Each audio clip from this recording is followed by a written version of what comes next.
Hoy queremos disfrutar con vosotros de un día completo en Can Núria. Acompañadme.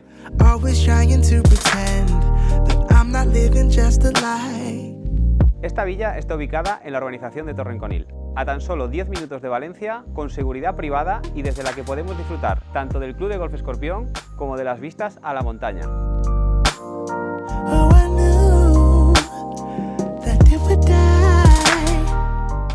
Esta vivienda tiene más de 500 metros cuadrados. Está dividido en 3 plantas. En esta planta nos encontramos salón comedor a doble altura, cocina con zona de lavandería y 2 habitaciones. La primera planta es la zona de noche, en la que encontramos 3 suites, de las cuales la habitación principal tiene doble vestidor y terraza privada.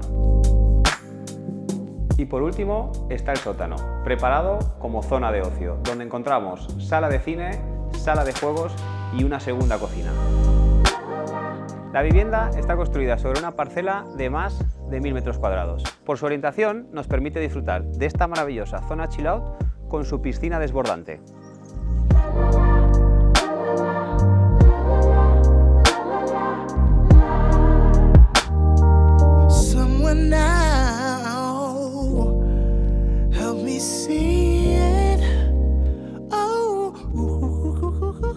Espero que hayáis disfrutado con nosotros de este día en Can Núria. Yo me quedo aquí disfrutando de una buena película.